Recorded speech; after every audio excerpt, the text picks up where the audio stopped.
Good morning, students. Today we are going to start with second unit of CS1. The second unit of CS1 is program analysis. So students, in this unit we will study regarding that what is program and what is analysis of program and why it is important to do program analysis. So nowadays in IT field or in computer science field, everywhere we use programs. You know that why we use programs? We use programs to solve some specific problems and to automate the work. So that's why it is important for all of us to understand that what is program and how we have to perform analysis of a program. So in this unit we have to study regarding program analysis. So let's start with the second unit of CS1. So first of all, what is program? So program is set of instructions which is used to solve some specific problem, and we always execute program in some specific order. So that's why program is a specific set of ordered operations for a computer to perform. You can take example of any of the program. For example, we all use microwaves at home to do different tasks. So how it operates automatically?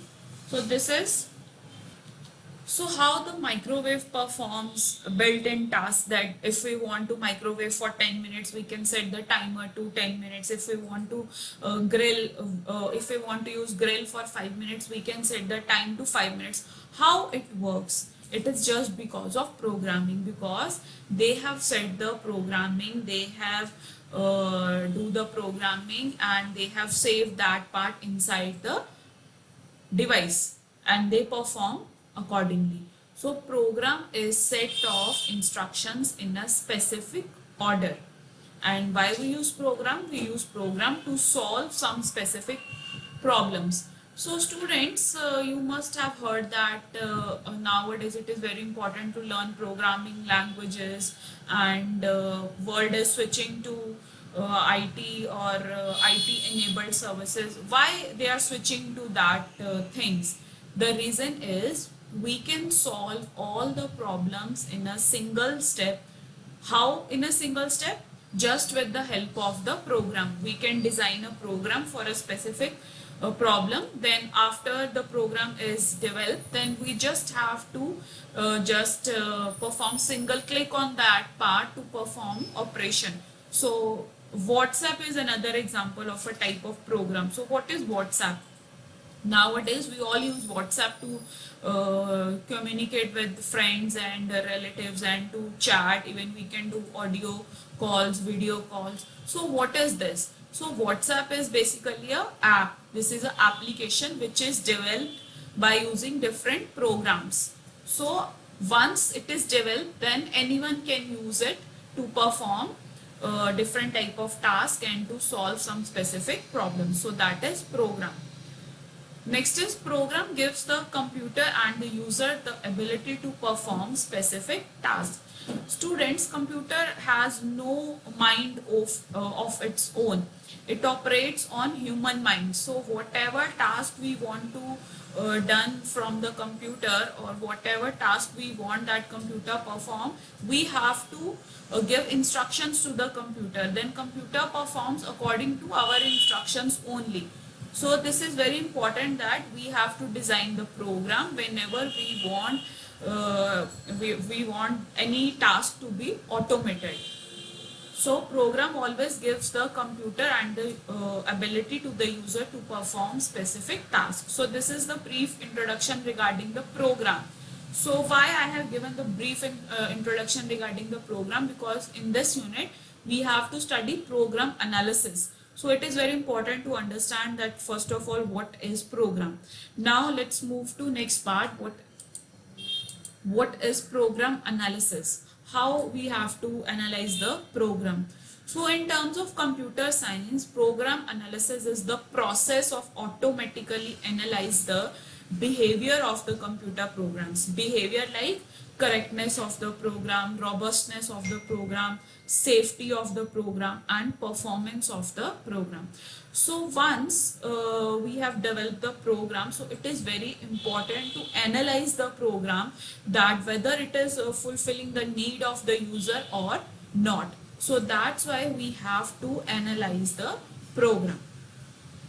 So let's start with the main topic of this unit, that is program development. Now what is program development?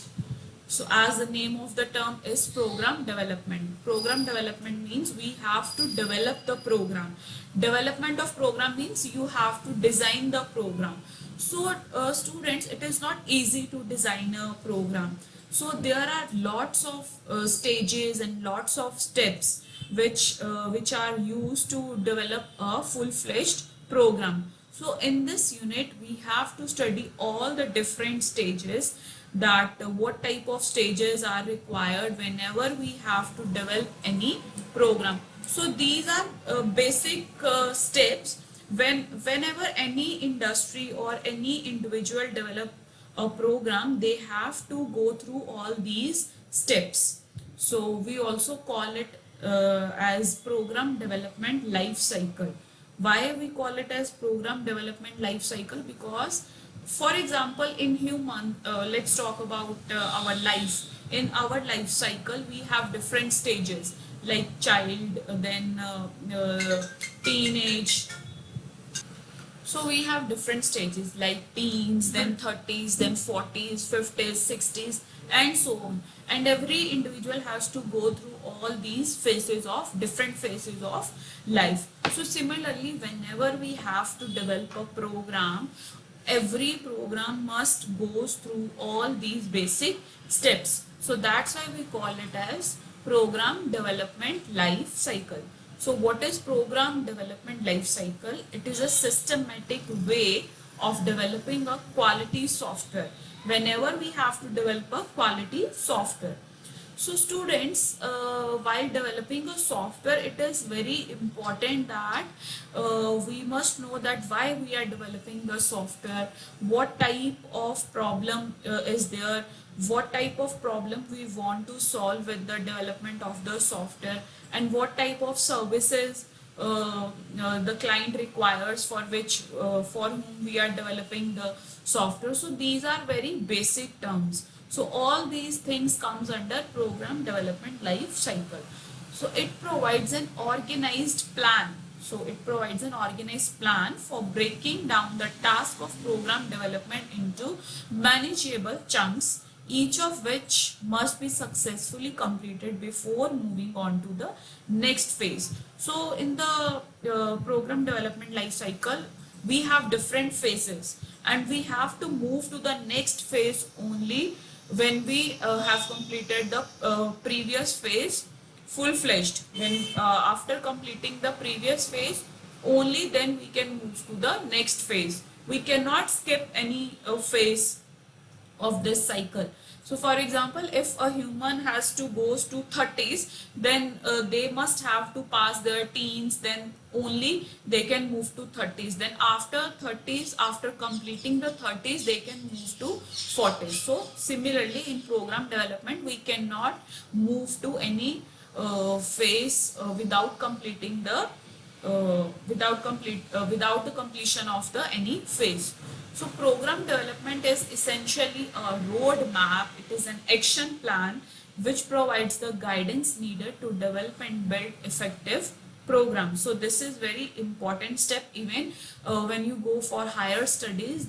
This is a complete full-fledged subject like program development, so in which you will study regarding what is program, what are the different phases of the program. So it is a full-fledged subject. Now in your syllabus there are brief introduction regarding every phase of this program development life cycle. So I hope it is clear to you that first of all what is program. So as the name of the unit is program analysis, why we are studying this unit. So what is program? Program is set of instructions to solve some specific problem. Next is what is program analysis. If we have a program, then we have to analyze the program. Why we have to analyze the program? We have to analyze the program to check the performance of the program. Performance means correctness of the program, robustness of the program, safety of the program, the time consumes and the space it consumes. So that all comes under performance of the program. After that, we have studied program development. Program development is if we have to develop a program, if we have to design a program, what are the steps that we have to follow. Every user, every programmer must have to follow these steps while designing a program. So let's start with the very first step. So these are the steps of the program development life cycle. The very first step is problem definition. Problem definition. Next is program design. Third is coding. Fourth is testing. Fifth is documentation. And sixth is maintenance. So these are the very 6 basic steps that every programmer has to follow while developing a program. Students, in your book only 5 steps are given. So some of the content is not right even in your book, so don't follow that book for every topic. So you have to study these 6 steps because these are the basic steps for the program development life cycle. So let's start with the very first step, that is problem definition.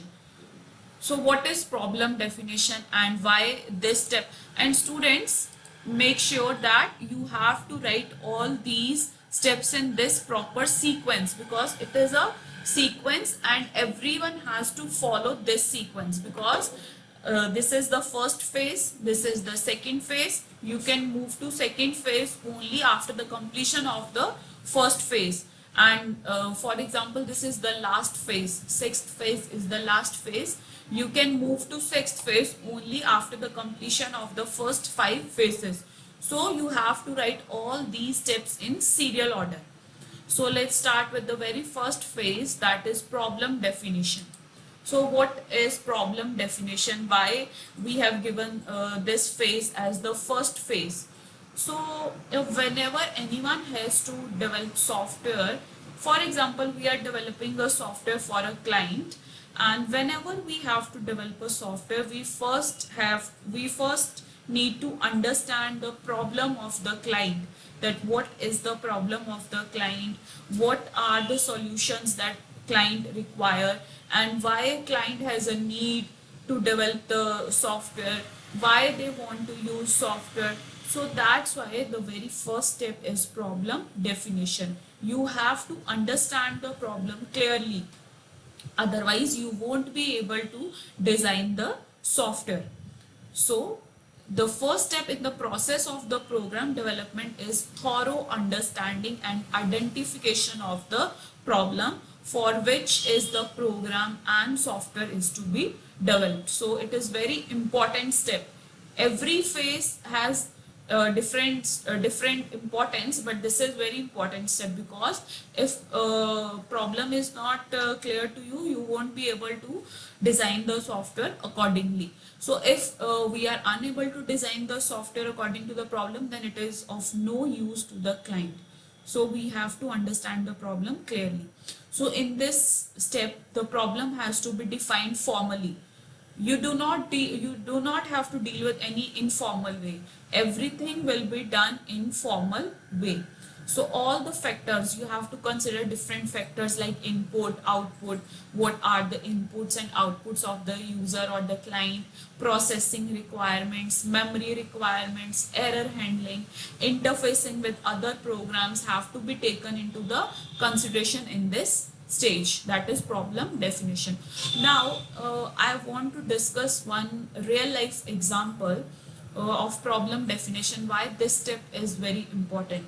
For example, you want to build your own house and you have a budget of 10 lakhs.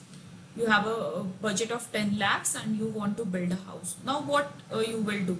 So you cannot directly hire a team to construct your house and you cannot directly start construction of your house. What you will prefer is, first of all, you will hire architecture. You will hire an architecture.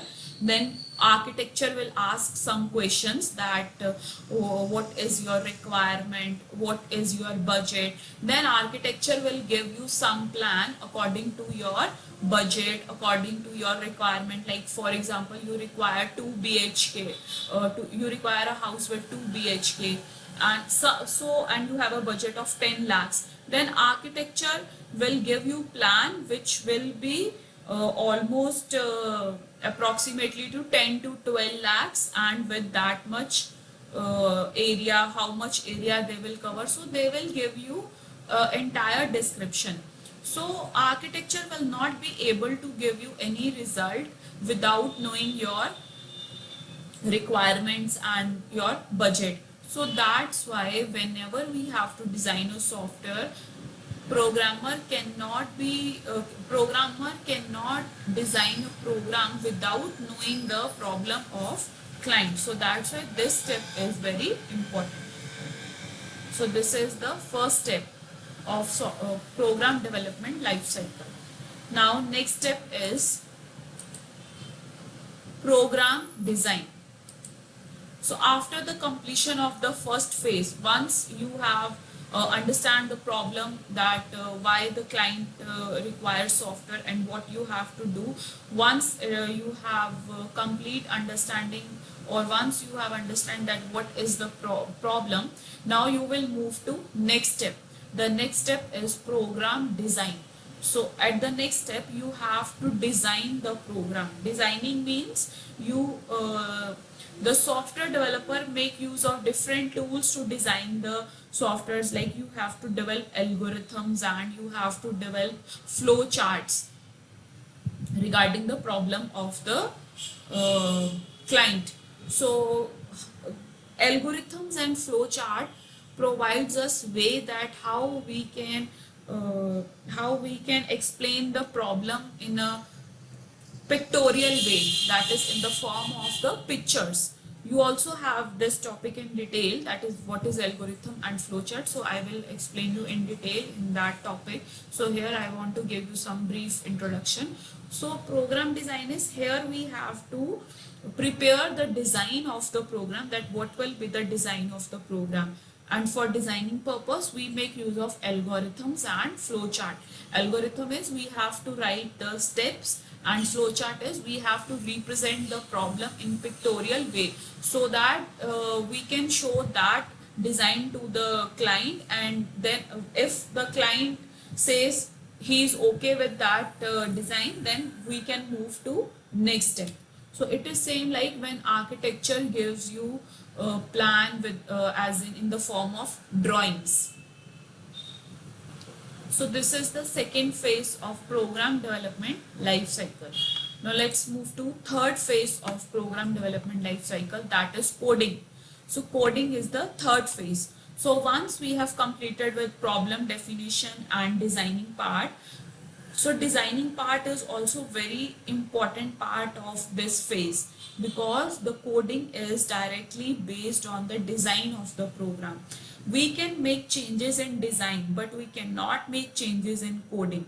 If we have finalized the design, then we have to perform coding on the finalized design, because we can easily make changes in design, but it is very complex if we have to make changes in the coding part.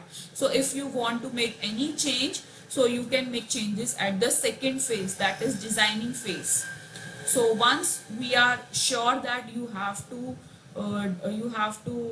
go forward with this design, then move to third step, that is coding part. So what is coding part? So once the design process is complete, the actual computer program is written in this phase. Coding is you have to write the code. You have to use any of the programming language. In this, programmer use any of the programming language to write the code. So what is code? The code is the instructions which are written in a computer language. So coding the program means translating an algorithm into a specific programming language. So you know that students, in the second phase we have used algorithms and flowcharts. So once we have finalized the algorithms and flowchart, then in coding step we translate that algorithms into computer language by using any of the programming language. Now it is up to the programmer that, and it is up to the client that whatever programming language they want to use. Different programming languages are available: C, C++, Python, Java. Different languages are available. So it directly depends upon the programmer and the client that what language they want. So the technique of programming using only well-defined control structures is known as structured programming, and we also call it as structured programming. And in this phase, it is very important that the programmer must have to follow all the language rules. Violation of any rule cause error. So they must have to follow all the language rules. They must have to follow the syntax of that language very carefully and properly. And for the effective coding, some of the guidelines which are applied are use of meaningful names and labels of variable. So it is user do not have to do anything with this coding part. It is totally dependent on the programmer that. So it is very always so it is always preferable to use meaningful names and meaningful variables so that client can easily understand it, and make use of simple and clear expressions, and also make use of modularity. Now what is modularity? Modularity means we can divide a large program into smaller modules, into smaller parts. So these all are the things which programmer has to consider while designing a program, or while while performing the coding part of the program. So with this, students, we have completed the first three phases of program development life cycle. So look at this life cycle. So we have completed the first three phases: problem definition, program design, and the coding. So tomorrow we will start with the next three steps, that is testing, documentation, and maintenance. So that's all for today, and it is very easy and simple unit, and you can even you can learn so many new things in this unit. So you have to go through all these lectures. So that's all for today.